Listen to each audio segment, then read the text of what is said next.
Dieu soit glorifié. Merci encore pour ce temps de louange. Et je suis convaincu que le cœur du Seigneur a été réjoui de voir ses enfants le louer, l'adorer. Que Dieu soit glorifié. Est-ce que vous avez pris le temps de saluer la personne qui est sur votre droite, sur votre gauche?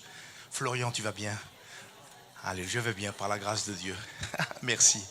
Voilà, juste un petit sourire, hein, tranquillement. Ça va, Samy, au fond? Voilà, tout va bien. Tu es bien là, hein? Voilà, on est bien dans la présence du Seigneur. Et ne jugeons pas notre ami Pierre qui, avec ses acolytes, Jacques et Jean, quand ils étaient sur cette montagne, il dit « Ah, qu'il fait bon !» Ils avaient déjà prévu un plan sous la comète, dresser la 3 tentes. Mais dans la présence de Dieu, combien on est bien. Voilà, gloire à Dieu. Et surtout, bien réchauffé par la parole de Dieu. Juste un verset d'introduction, s'il vous plaît. Prenons nos Bibles et nous allons lire Colossiens chapitre 3 et le verset 12. Alors, je vous laisse le temps de chercher ce premier passage, s'il vous plaît. Colossiens chapitre 3, verset 12. Alors, merci Seigneur pour la technique. Mais si vous avez vos Bibles BIBLE, s'il vous plaît, tournez quelques pages, vous allez voir.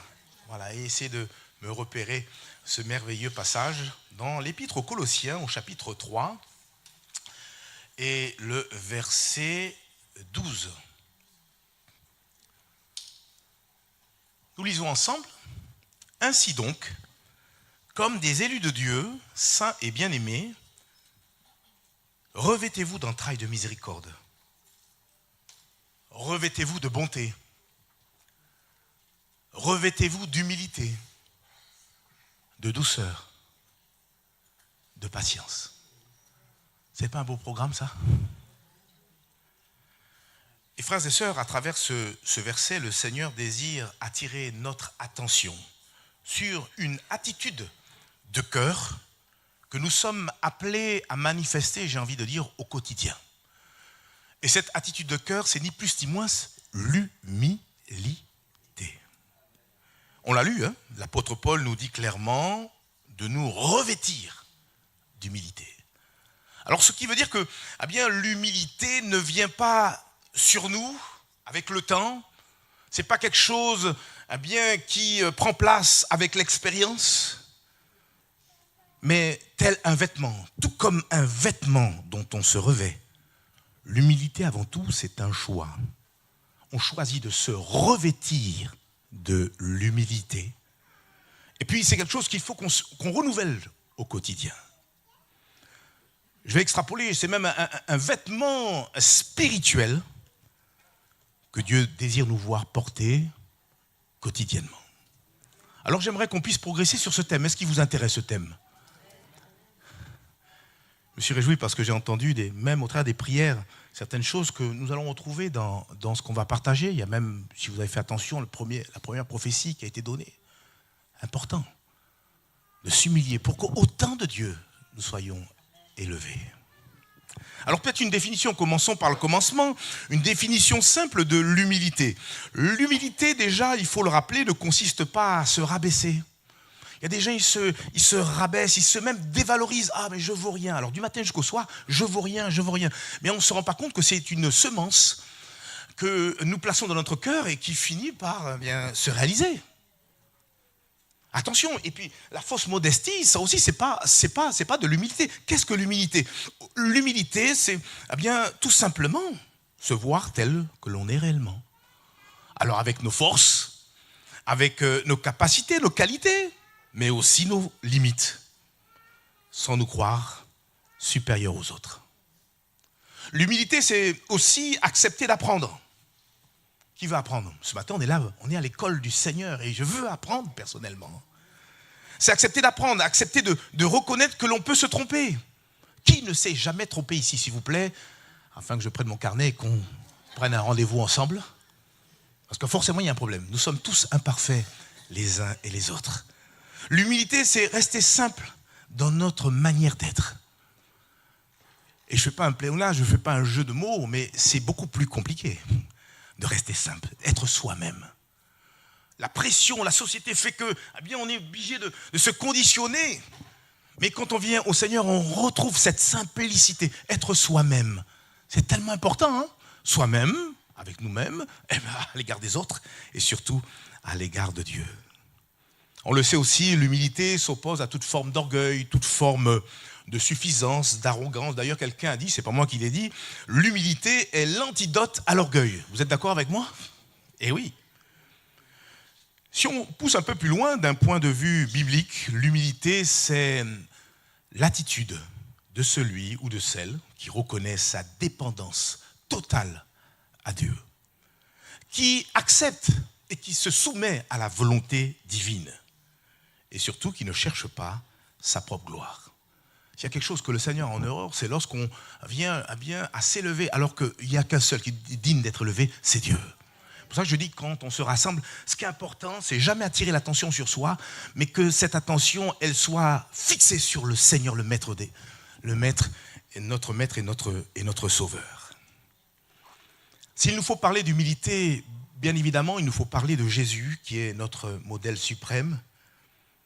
Et on est d'accord, l'humilité fait partie intégrante du caractère de Jésus. D'ailleurs, lui-même s'est présenté au monde de cette façon. Rappelez-vous ce qu'il a dit dans Matthieu chapitre 11 et le verset 29. C'est un verset qu'on peut bien projeter aussi. « Prenez mon joug sur vous, dit Jésus, et recevez mes instructions, car je suis doux et humble de cœur.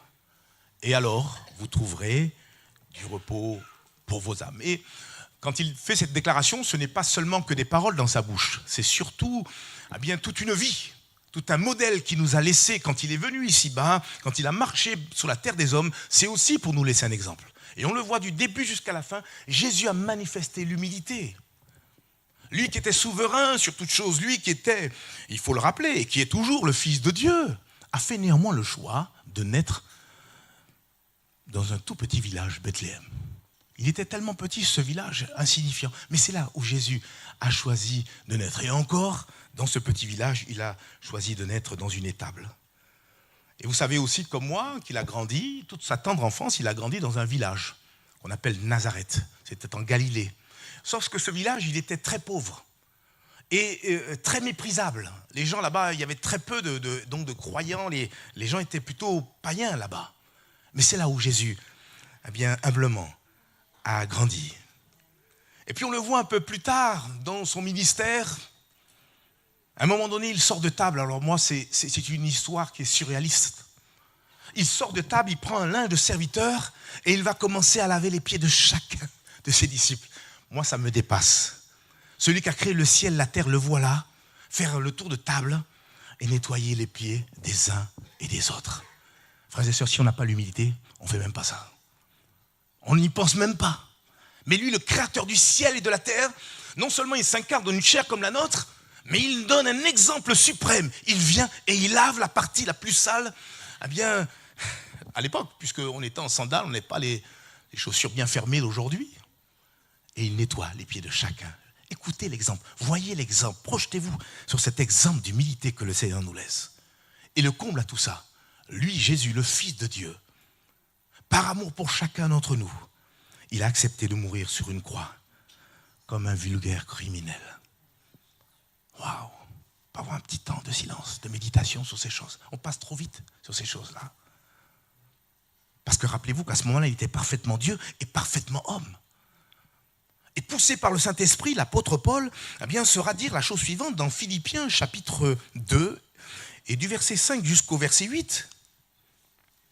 Paul qui s'exprime en ces termes, il dit « Mais ayez en vous les sentiments qui étaient en Jésus-Christ, lequel, existant en forme de Dieu, n'a point regardé comme une proie à arracher d'être égal avec Dieu, mais s'est dépouillé lui-même, en prenant une forme de serviteur, en devenant semblable aux hommes, et ayant paru comme un simple homme, il s'est humilié lui-même. Vous disiez, l'humilité c'est un choix. Il s'est humilié lui-même, se rendant obéissant jusqu'à la mort, même jusqu'à la mort de la croix. L'humilité de Jésus n'était pas une théorie, pas du tout, mais quelque chose de bien palpable, quelque chose de bien concret, de visible, et même quelque chose de coûteuse pour notre Seigneur. Jésus avait toute gloire et toute autorité, mais il a choisi le chemin de l'abaissement par amour pour nous. Frères et sœurs, si Jésus est véritablement notre modèle, alors nous sommes invités ce matin à pouvoir suivre ses pas dans le domaine de l'humilité. Et nous voudrions, à ses pieds, comme Marie, nous laisser enseigner, afin que le parfum de l'humilité de Christ puisse nous accompagner tout le long de notre marche chrétienne. Ceci d'autant plus que, vous savez, quand on manifeste l'humilité, il y a tellement de bénédictions, tellement de bienfaits. Et je voudrais justement ce matin vous en partager quelques-uns de ces bienfaits que procure l'humilité. Tout d'abord, l'humilité change notre regard sur nous-mêmes. Ça commence par là. Avant d'avoir une vision plus claire par rapport aux autres, il faut d'abord que l'humilité change notre regard sur nous-mêmes. L'humilité nous permet de prendre conscience de nos limites, mais surtout de notre besoin de Dieu. Et l'exemple, bien sûr, qui est très, très souvent utilisé, c'est celui de Pierre. Pierre qui était sincère, ne remettons pas en cause la sincérité de notre ami Pierre. Mais Pierre, à côté de cela, était quelqu'un de présomptueux. C'était quelqu'un qui avait une trop haute opinion de lui-même. C'était quelqu'un qui était trop sûr de lui. Et sans s'en rendre compte, parce qu'il aurait fallu à ce moment-là qu'il s'enregistre. Parce que c'est bien, des moments, on s'enregistre et puis après on se réécoute parler. Ah, moi j'ai dit ça, moi.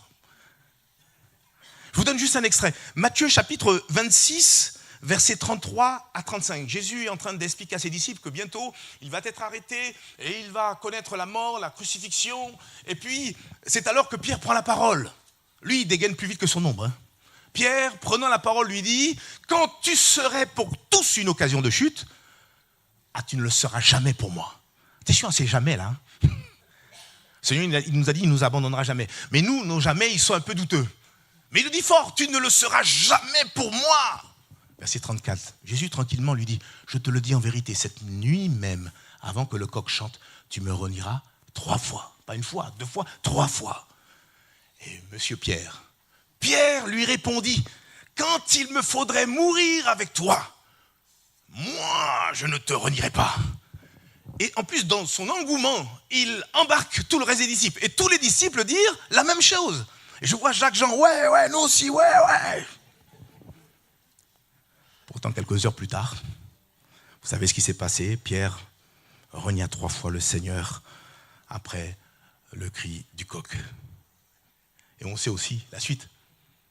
Après cette chute, j'ai envie de dire magistrale, Pierre s'est repenti.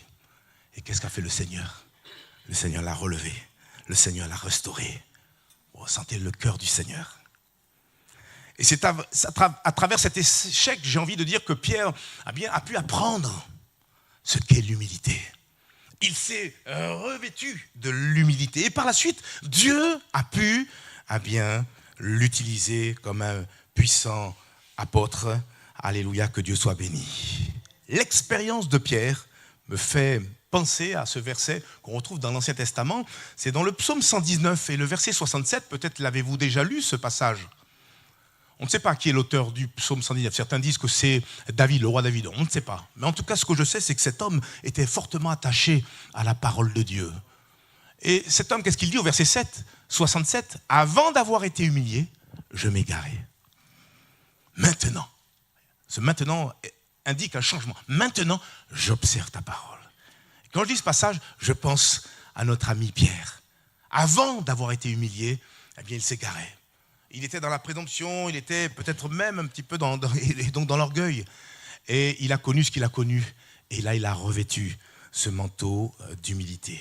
Et qui sait, mon frère, ma soeur, peut-être que ce que tu es en train de vivre actuellement, comme épreuve, est utilisé, permis par Dieu, pour peut-être te façonner et te donner à travailler l'humilité, pour qu'en retour, le Seigneur puisse t'utiliser efficacement. On y reviendra tout à l'heure. Alors je l'ai dit, l'humilité change notre regard sur nous-mêmes, mais je crois aussi que l'humilité change notre regard vis-à-vis des autres. On ne peut pas, quand on est humble, voir les autres d'une façon tordue. Excusez-moi l'expression. Philippiens chapitre 2, verset 3 nous dit la chose suivante. Philippiens chapitre 2, verset 3. Paul qui parle, il dit, ne faites rien par esprit de parti ou par vaine gloire, mais que l'humilité vous fasse regarder les autres comme étant au-dessus de vous-même. Je relis, mais que l'humilité vous fasse. Donc c'est donc l'humilité qui est le moyen que Dieu utilise pour que nous puissions regarder les autres au-dessus de nous-mêmes. Et frères et sœurs, lorsque nous sommes humbles, je dis très sincèrement, lorsque nous sommes humbles de cœur, on n'a plus envie, on ne cherche même pas à juger. On ne cherche pas à mépriser. On ne cherche pas, même pas à se comparer à autrui. On a fini avec ça parce que quand on revêt le vêtement de l'humilité, eh bien c'est d'autres choses qu'on aspire. Et en matière de comparaison, il y a aussi un autre exemple qu'on retrouve aussi dans la Bible, c'est Jésus qui a raconté cette histoire. Un jour, 2 chrétiens sont venus. Ils habitaient Istres. Et puis ils sont arrivés à l'impasse du Rouquet, comme à l'habitude. Sauf qu'il y avait un pharisien et puis un publicain. Et vous avez tous certainement lu cette histoire dans Luc chapitre 18. Je peux laisser le texte à bien nous parler. Et le pharisien commence, je le vois certainement debout, oui, le pharisien debout, priait ainsi en lui-même. Écoutez la voix de l'orgueil. Ô Dieu, je te rends grâce de ce que je ne suis pas comme le reste des hommes. Oh, lui, il se lève tôt. Il se lève tôt pour déclarer des choses comme ça. Je ne te rends grâce de ce que je ne suis pas comme le reste des hommes qui sont ravisseurs, injustes, adultères, ou même comme ce publicain. Alors le publicain était peut-être à quelques mètres. Je ne sais pas, dans sa prière, et puis il le pointe. Verset suivant. Je jeûne 2 fois la semaine. Qui jeûne 2 fois la semaine là, ici? Même moi-même, je ne jeûne pas 2 fois la semaine. Hein. Avec les bons plats que ma femme me prépare, je ne jeûne pas 2 fois la semaine. Hein. Sauf si le Seigneur me demande. Je donne la dîme de tous mes revenus. Elle commence à égrener. Eh bien, c'est je. Et c'est l'orgueil qui nous pousse à tenir de tels propos. Ah, mais tu sais, mon frère, moi j'ai converti 5 personnes. Hein. Ah bon, 5 seulement? Moi j'en ai fait 100. Ah, d'où tu convertis quelqu'un, toi?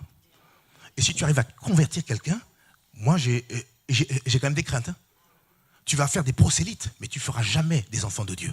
Parce que celui qui convertit le cœur, c'est le Saint-Esprit, qui convainc de péché, de justice et de jugement. C'est pour ça, ne changeons pas de rôle. Notre rôle, c'est de proclamer l'évangile.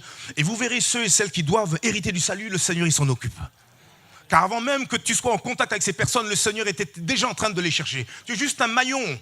Et parle, ouvre ta bouche, parle au nom de Jésus et laisse le Seigneur convaincre les âmes, afin qu'aucune gloire ne nous soit attribuée. Ou l'autre qui dit, ah moi j'ai prié pour un tel, et il a été guéri. Hein. Et il y a plein de sous-entendus. Quand il est dit dans la liste des commandements, tu ne déroberas point. Combien de fois on dérobe l'orgueil, on dérobe la gloire qui revient à Dieu. Tu guéris personne, mon frère, ma sœur. Béni soit Dieu pour les dons que Dieu nous donne. Et quand tu expérimentes une guérison, n'oublie pas de donner gloire à Dieu, parce que c'est lui qui guérit.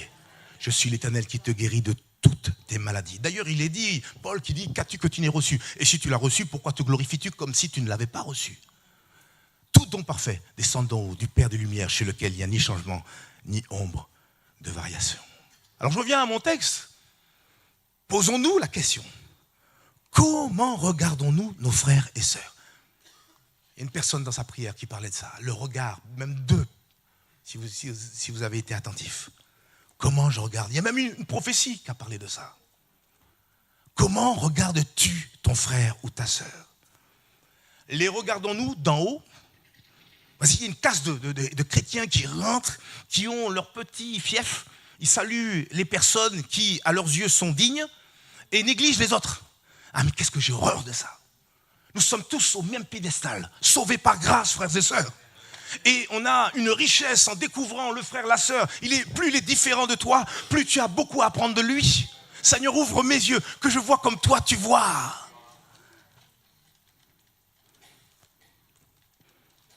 Les regardons-nous de haut ou les regardons-nous avec le regard humble de Christ? il nous a tous accueillis. C'est pour ça qu'on est tous là. Et on a besoin de prendre en compte le conseil que l'apôtre Pierre donne concernant nos relations avec les frères. C'est très simple, 1 Pierre chapitre 5 et le verset 5, 1 Pierre 5, 5. De même, vous qui êtes jeunes, soyez soumis aux anciens. Là, j'aurais aimé que les jeunes disent amen là. Et tous, grands comme petits, gros comme maigres, excusez-moi, et tous dans vos rapports mutuels, revêtez-vous d'humilité. Car Dieu, qu'est-ce qu'il fait? Il résiste aux orgueilleux, mais il fait grâce aux humbles. Seigneur, donne-nous à revêtir cette humilité. Donne-moi à sortir de ce lieu. Moi, je me parle à moi-même, frères et sœurs. Je me parle à moi-même. Premier don spirituel, il t'est fait mention d'humilité. Vous savez que le Seigneur, il n'est pas surpris de tout ça. Il nous parle, tantôt d'une manière, tantôt d'une autre. Et il te donne même ce matin une clé pour que tu puisses avancer dans ta vie spirituelle. Autre bienfait que nous apporte l'humilité nous ouvre l'accès à la grâce de Dieu. L'humilité nous ouvre l'accès à la grâce de Dieu. On le sait, la Bible nous l'enseigne. Le salut, il se reçoit. Et il se reçoit gratuitement. C'est un don de Dieu. Et on le reçoit par grâce, pas par d'autres moyens. D'ailleurs, allez, pour les sceptiques, Éphésiens chapitre 2, versets 8 à 9. Éphésiens chapitre 2, versets 8 à 9. Car c'est par la grâce que vous êtes sauvés, par le moyen de la foi. Et cela ne vient pas de vous, c'est le don de Dieu. Ce n'est point par les œuvres, afin que personne ne se glorifie. Mais voilà, il y a certaines personnes qui disent non, Joël, ça, cet évangile-là, il est trop simple. Moi, je l'ai entendu. Hein. Quelqu'un m'a dit non, ça c'est trop facile, c'est trop simple. Alors le gars qui a péché, qui a fait ceci, cela, il peut, en se convertissant, en se repentant, trouver le salut. Je dis oui. Ah non, le gars il est reparti. Hein. Fâché même. Cette personne voulait ou préférerait peut-être un salut qui se mérite. À la carte. Question donc de biceps ou question, je ne sais pas, de piété, je ne sais. Mais n'est-ce pas cela, quelque part, une forme d'orgueil, en pensant comme ça? Parce que de toute façon, le salut, on ne peut pas l'acheter. On ne peut pas le gagner, on ne peut pas le mériter. Personne ne mérite le salut. Nous étions tous des pécheurs. Et Dieu, dans son immense amour, nous a fait le don. Et quel cadeau! Jésus est venu régler la question du péché. Et quiconque place sa foi en Jésus peut avoir le plein pardon des péchés. Un point, c'est tout. Et vous voyez, ces genres de personnes qui raisonnent de cette manière-là, elles restent dans leur perdition, elles restent dans leur péché. Et ne trouvent pas le salut. Parce qu'on l'a lu tout à l'heure, Dieu résiste à l'orgueilleux, mais il fait grâce à l'humble. Et je crois que pour recevoir le salut de Dieu, il y a cette notion d'humilité. Il faut qu'on soit humble. Et dès que le Seigneur trouve cette humilité, Dieu fait grâce. On a l'exemple, par exemple, d'un roi, le roi Ézéchias. Ça vous parle? Le roi Ézéchias. Cet homme, on peut lire quelques bribes de son histoire, 2 Chroniques, chapitre 32, les versets 24 et 26. En ce temps-là, Ézéchias fut malade à la mort. Il fit une prière à l'Éternel et l'Éternel lui adressa la parole et lui accorda un prodige. Quel prodige? Il fut guéri. Mais Ézéchias ne répondit point au bienfait qu'il avait reçu, car son cœur s'éleva. Et la colère de l'Éternel fut sur lui, sur Juda et sur Jérusalem. Alors, que fit Ézéchias? Ézéchias, du sein de son orgueil, s'humilia avec les habitants de Jérusalem. Et la colère de l'Éternel ne vint pas sur eux pendant la vie d'Ézéchias. C'est pas plus compliqué que ça. Au sein de son orgueil, le gars, il respirait même l'orgueil. Et au sein de son orgueil, il s'humilia. Il fit le choix de s'humilier avec les habitants de Jérusalem. Et Dieu, lui fit grâce. À l'instant où Ézéchias s'est humilié, la colère de Dieu s'est détournée de lui. Et Dieu lui a fait grâce. Je parle à quelqu'un ou quelqu'une ce matin. Mon ami, si tu t'humilies, si tu invoques le Seigneur, si tu lui demandes pardon, à l'instant même, le Seigneur non seulement il te pardonne, mais si tu l'invites dans ton cœur, il rentrera dans ton cœur. Il a dit, voici, je me tiens à la porte et je frappe. Si quelqu'un entend ma voix et ouvre la porte, j'entrerai chez lui, je souperai avec lui et lui avec moi. Il ne va pas dire, attends, je vais voir si cette semaine qui commence, tu vas bien la passer. Non, à l'instant même, il te prend au mot. Tellement son amour est immense à ton égard. Et si tu ne connais pas le Seigneur, tourne-toi vers lui. Je note aussi donc en question de grâce que lorsque Dieu appelle une personne, un homme, une femme, à son service, souvent, son choix se pose sur des personnes qui sont conscientes de leurs limites. Et j'ai mis là pour vous quelques notes, quelques exemples. Moïse, quand Dieu l'a cherché, Moïse a dit « Ah non, moi en plus, je ne sais pas trop bien parler ». Et les commentateurs sont d'accord pour dire que, bien, certainement, Moïse était quelqu'un de bègle. Il parlait comme ça. Il avait du mal à parler. Pourtant, le Seigneur, souvent, il vient chercher les choses faibles, les choses limitées, les gens qui sont conscients bien, de leurs limites. Jérémie, le prophète, a été sollicité par Dieu. Et pareil, cet homme va dire, mais moi, je ne sais pas parler. Puis en plus de ça, je suis qu'un enfant. Il a été appelé, il était encore adolescent. Que dire encore de bien, notre amie Marie, la Vierge. Elle était inconnue au bataillon. Vous savez, le mot Marie, c'était un nom très courant à l'époque. Marie, c'est un prénom très courant. Il y avait beaucoup de Marie. Mais parmi celles-ci, Dieu avait repéré une femme qui était assez humble pour vivre ce qu'elle a vécu miraculeusement. Amen, frères et sœurs. D'ailleurs, elle-même va le dire dans sa fameuse prière. Vous pourrez relire cette prière dans, me semble-t-il, Luc chapitre 1, verset 48. Elle va dire « Mon âme exalte le Seigneur, parce qu'il a bien voulu abaisser son regard sur moi, son humble servante. » Elle était consciente de son humilité, justement de ses limites. Elle était consciente qu'elle ne se sentait pas digne. Pourtant, Dieu l'a choisie. Et le Seigneur ne se trompe jamais. En tout cas, c'est sûr et certain, Dieu n'utilise pas des cœurs orgueilleux. Tu veux servir Dieu? Mon frère, ma soeur, sois humble. Sois humble. Et ce n'est pas quelque chose qui se commande, c'est pas quelque chose... mais par contre, c'est quelque chose qu'on peut demander à Dieu. Seigneur, je veux, pour la gloire de ton nom, pleinement te servir. Mais si tu commences déjà à foisonner et à penser, je vais être là, je vais être puissant, je vais écraser, je vais... Le Seigneur t'a mis de côté, tu ne sais même pas. Et le Seigneur, il va chercher ce qui est humble, ce qui est petit à ses yeux. Alors puisse Dieu trouver en nous des cœurs humbles et disposés afin que nous soyons utilisés par Dieu, afin que nous soyons tous utilisés par Dieu. Amen. Alors on progresse un petit peu. Un autre bienfait, l'humilité présente, ou plutôt préserve, l'unité et la paix dans l'Église. Alors là, j'aurais aimé entendre Amen, mais Joël t'a pas parlé assez fort. L'humilité préserve l'unité et la paix dans l'Église. Proverbe chapitre 13, verset 10. Proverbe 13, verset 10. C'est seulement par orgueil qu'on excite des querelles. Mais la sagesse est avec ceux qui écoutent les conseils. Et je me rends compte, même au travers des entretiens, beaucoup de conflits persistent. Simplement parce que les personnes ne veulent pas s'humilier. Tournez-le comme vous voulez. Bien souvent, c'est parce que les personnes restent sur leur position.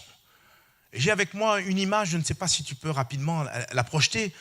Qui ne connaît pas cet exemple ô combien connu? Deux personnes qui se trouvent assises sur une table et ne se comprennent pas. Pourquoi? Parce qu'il y a un chiffre qui se trouve sur cette table. Mais l'un dit, non, je te dis que c'est un 9. Et l'autre qui est en face dit, mais non, je te dis que c'est un 6. Et on peut comme ça, perdurer dans une lutte sans fin, alors que les âmes derrière se meurent. Et le pire, c'est quand nous sommes là, et puis en face, c'est pas un homme, quelquefois même c'est Dieu. Bon, il s'énerve pas, le Dieu. Mais quelquefois, on arrive à la contester.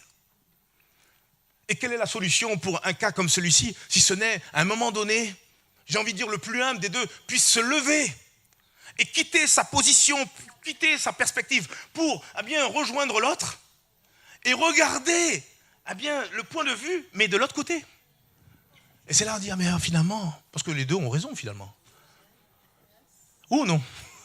Eh oui. L'humilité nous aide à écouter l'autre. L'humilité nous aide à chercher à comprendre l'autre. C'est l'humilité aussi qui va nous aider à pardonner. Mais pardonner comme il le faut. Il n'existe pas de réconciliation, il n'existe pas de pardon sans réellement qu'il y ait des cœurs humbles qui sont capables de pouvoir s'humilier. Frères et sœurs, Jésus nous a appelés à l'unité. Et combien mon désir ce serait que nous puissions vivre ces choses. Davantage, je ne dis pas qu'on ne les vit pas, ne me faites pas dire ce que je n'ai pas dit. Mais on a besoin de développer ces choses. Dieu nous appelle à nous aimer, et pas de n'importe quelle manière. Il dit, aimez-vous comme je vous ai aimé. Et on sait de quelle manière il nous a aimés. Mais pour cela, Dieu nous laisse comme une clé essentielle pour vivre cette unité et cet amour. C'est l'humilité, frères et sœurs. Soyons humbles. Et quand j'arrive à regarder mon frère, ma sœur, que je puisse voir Jésus, que je puisse voir la gloire de Dieu, voir une personne qui a été aimée par Dieu et qui continue à être aimée par Dieu au même titre que moi. Une personne qui va hériter du salut comme moi et de la vie éternelle et qui peut-être dans le ciel aura sa maison à côté de ma maison. Parce que la Bible nous dit qu'il nous prépare une demeure là-haut dans son ciel de gloire. Je termine, je ne veux pas être trop long ce matin. Autre bienfait que nous procure l'humilité. L'humilité, précède toujours l'élévation. L'humilité précède toujours la gloire. Proverbe chapitre 18, verset 12. Avant la ruine, le cœur de l'homme s'élève. Mais l'humilité précède la gloire. Et l'exemple que nous avons, c'est celui de notre Seigneur Jésus-Christ. On l'a lu tout à l'heure. Il s'est humilié, mais Dieu l'a souverainement élevé. Philippiens chapitre 2, versets 8 et 9, il nous est dit, il s'est humilié lui-même, se rendant obéissant jusqu'à la mort même, jusqu'à la mort de la croix. C'est pourquoi aussi Dieu l'a souverainement élevé et lui a donné le nom qui est au-dessus de tout nom. Amen, frères et sœurs. C'est pour ça que toute la gloire revient à notre Seigneur Jésus-Christ. Il a quitté cette terre et au travers de l'ascension est reparti vers Dieu le Père. Il s'est assis à la droite de la majesté divine et maintenant nous le voyons couronné de gloire et d'honneur. Certes, nous le voyons comme ami, mais nous le voyons surtout couronné de gloire et d'honneur. Il est le roi des rois et le Seigneur des seigneurs. À lui revient toute la gloire. De même, si nous nous appliquons à marcher humblement avec Dieu, ce dernier nous élèvera. Mais j'ose rajouter, il nous élèvera au moment opportun. Pas si vous avez fait attention au premier don spirituel qui a été donné. Moi, j'étais juste à côté. Et le Seigneur disait qu'il était important de pouvoir accepter d'être humilié par lui, de vivre cette humiliation, de se revêtir de cette humilité, pour qu'en retour le Seigneur nous élève. Vous savez, il y a une élévation que nous attendons. C'est lorsque, quand il viendra sous les nuées, nous décollerons. Quelle élévation! Nous quitterons cette terre qui malheureusement a été maudite, a été souillée, corrompue par le péché, pour vivre de nouveaux cieux, de nouvelles terres, dans un paradis sans pareil. Et nous serons là d'éternité en éternité à louer notre Seigneur. Mais pour cela, il nous faut accepter ce que Dieu nous dit ce matin. Regardez ce que dit l'apôtre Pierre, 1 Pierre chapitre 5 verset 6. « Humiliez-vous donc sous la puissante main de Dieu, afin qu'il vous élève au temps convenable. » Frères et sœurs, l'humilité, ce n'est pas une option. L'humilité, ce n'est pas une option. C'est une attitude de cœur que nous sommes appelés à pouvoir manifester, à pouvoir vivre chaque jour. Elle transforme, on l'a vu ensemble, notre manière de nous voir et de voir les autres. L'humilité, nous donne accès à toutes les grâces divines. Parce que Dieu résiste à l'orgueilleux, mais elle fait grâce aux humbles. Et puis elle protège l'unité et la paix dans l'église. Il faut de l'humilité, un peu d'humilité, mon frère, ma sœur. Quand tu es en face de ton frère, de ta sœur. Et puis enfin, elle nous élève. Et je ne pense pas me tromper en disant que nous avons tous besoin de demander au Seigneur sa grâce et qu'il nous revêt d'humilité. Est-ce qu'on peut le faire, s'il vous plaît? Tous ensemble. Baissons nos têtes et fermons nos yeux. Seigneur, merci pour ta parole. Tu es notre modèle. Seigneur, quelle humilité. Seigneur, Père éternel, dans cette chambre haute, ce que tu as fait, c'est sans nom. C'est irréaliste. Tu sors de table, tu prends ce vêtement. Et ce vêtement, on aurait pu l'appeler le vêtement de l'humilité pour pouvoir nettoyer les pieds de tes disciples. Voilà l'exemple que tu nous donnes. Tu as dit que celui qui veut être le plus grand, qui puisse être le serviteur d'autrui. Seigneur, donne-nous cet état d'esprit, des serviteurs humbles, qui te redonnent toujours la gloire qui te revient. Seigneur, ouvre nos yeux et que nous puissions contempler ta gloire dans la vie de nos frères, de nos sœurs. Pardon quand nous avons jugé, pardon quand nous avons méprisé, pardon quand nous avons été trop hâtifs. Seigneur Père mon Dieu, pour apporter, Seigneur Père mon Dieu, une conclusion. Tu nous l'as rappelé au travers de ce don spirituel ce matin. Ouvre nos yeux, ouvre surtout nos cœurs et aide-nous à nous revêtir de cette humilité. Nous rappelant, Seigneur, d'où est-ce que tu es venu nous chercher, car nous aussi nous étions minables. Mais dans ton immense amour, tu nous as non seulement pardonné, mais tu as fait de nous des fils et des filles. Seigneur, je veux être changé par toi. Change nos cœurs. Seigneur, tu vois tous les cœurs ouverts par le Saint-Esprit. Travaille nos vies, travaille nos cœurs, afin que nous soyons meilleurs. Seigneur Père, aujourd'hui, demain et le surlendemain, jusqu'à ton prochain retour. Au nom de Jésus, arrose ta parole. Aide-nous à la serrer dans notre cœur et qu'elle puisse produire son fruit. Au nom de Jésus, Amen et Amen. Que Dieu soit béni. Amen, frères et sœurs. Amen, Amen. Gardons ces choses et vivons-les tout simplement.